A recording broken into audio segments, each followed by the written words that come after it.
Africa, you don't have nuclear power, you don't have veto power, and that boils down to one thing: you don't have a godfather.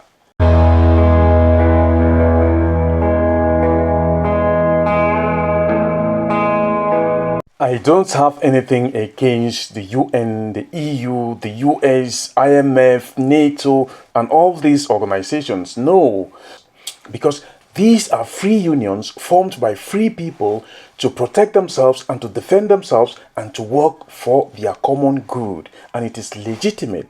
And if in working for their common good, they have to work at the detriment of Africa, well, they will do it.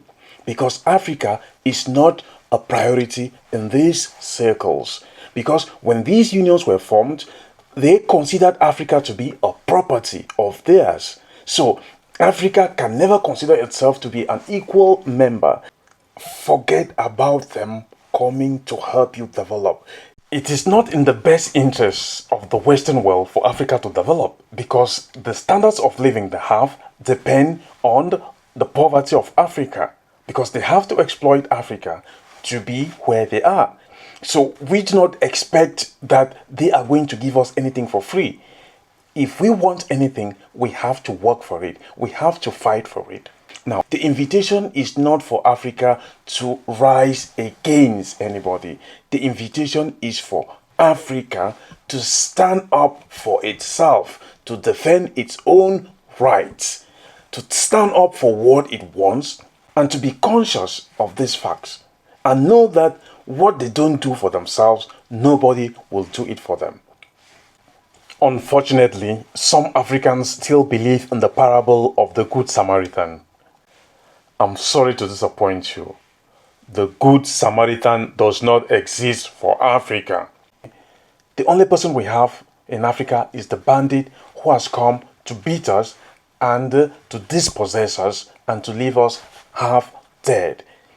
There is no Good Samaritan for Africa. We have looters who come disguised as friends. We have to be aware of that. We, as Africans, we have to grow in this consciousness that we are alone. We don't have a godfather.